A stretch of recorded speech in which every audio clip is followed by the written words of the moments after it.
ये भारत है और हम लोग उस जगह से ज़्यादा दूर नहीं हैं जिसे जानकार कहते हैं मिशंस का कब्रिस्तान।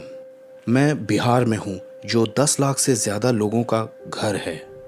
गरीबी और कुपोषण यहाँ बहुत ज़्यादा है और एक आदमी की औसत आयु सिर्फ 53 साल है। दुष्टात्माओं की गतिविधियाँ चारों ओर फैली हुई हैं और ज़्यादातर लोगों ने सुसमाचार कभी सुना ही नहीं है, यहाँ तक कि एक बार भी नहीं। हजारों सालों से हमारा जीवन कठिन रहा है।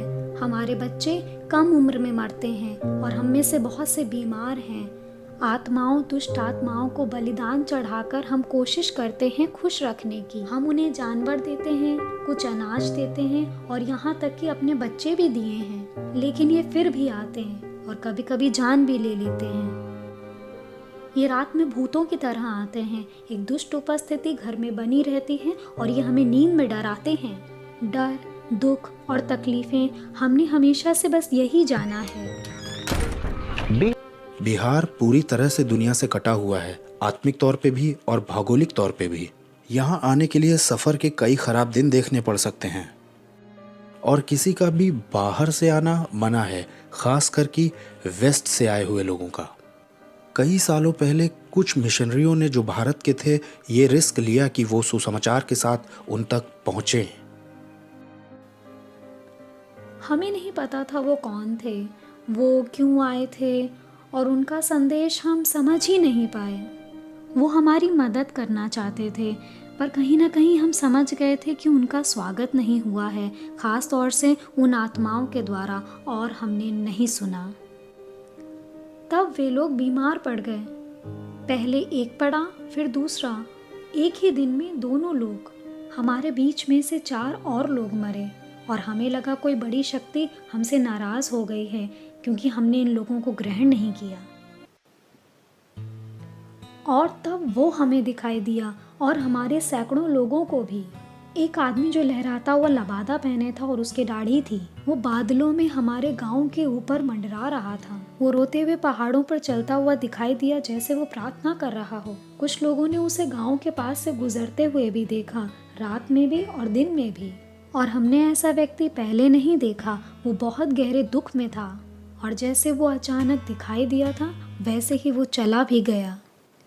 लेकिन वो दिन भी आया जब कुछ और लोग पहुंचे और इस बार वो एक फिल्म लेके आए थे और ज़्यादातर लोगों ने ऐसी चीज़ कभी नहीं देखी थी। ये एक आदमी की कहानी थी और उन्होंने कहा एक अच्छे आदमी की, पर हमने जैसे ही पर्दे पर उसे देखा वहाँ पर हलचल मच गई और हम सब चौंक गए और हर कोई चिल्लाने लगा, ये तो वही है, ये तो वही है जिसे हमने बादलों में देखा था और जिसे रोते हुए देखा था। और हमें तो यकीन ही नहीं हुआ। यीशु के पास शक्तियाँ थीं उन दुष्ट आत्माओं के ऊपर जैसी दुष्ट आत्माएं हमें सताती थीं। और हमने यीशु के चमत्कारों को भी देखा कि उसने लोगों को चंगा किया उनकी बीमारियों से। और हमें यकीन हो गया कि ये व्यक्ति अलौकिक है और ये परमेश्वर का पुत्र है। इससे हमें बहुत उम्मीद आ गई। हम बहुत भावुक हो गए थे और फिर हम टूट गए।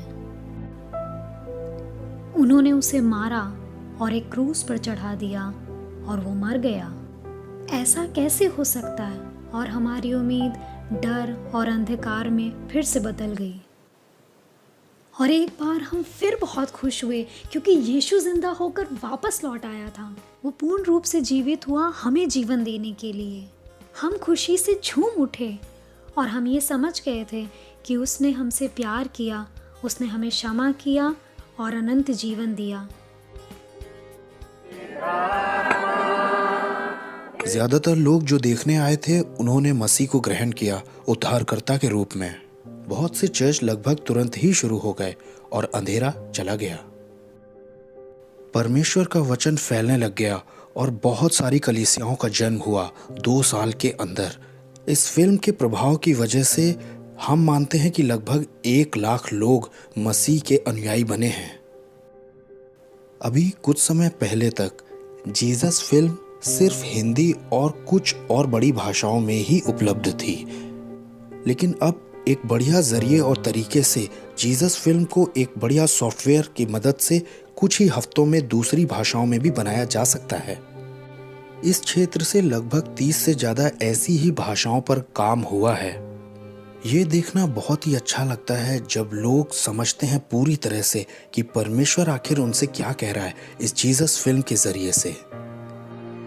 गोसाइनी मेन आसिक ननंदे मेरे गंते कैकल की गुट्टाकिन एंगे कटपे हालांकि इस तरह से उन्हें उनके नए विश्वास में बढ़ते हुए देखना बहुत रोमांचित करता है। ऐसा लगता है उस भीड़ में जैसे कोई बिजली सी उतर गई हो जब वो मसीह के सुसमाचार को अपनी दिली भाषा में सुनते हैं। ये कही हुई बात बिल्कुल सच है कि भाषाओं के रथ पर विचार यात्रा करते हैं। और ये देखना तो और भी ज़्यादा उत्तेजित करता है जब वो गांव वाले दूसरों से बांटते हैं जीसस फिल्म को। चर्च से ही दूसरे नए चर्च भी पनप रहे हैं और जो लोग काम कर रहे हैं वो जीसस फिल्म को दूसरे गांव में भी ले जा रहे हैं।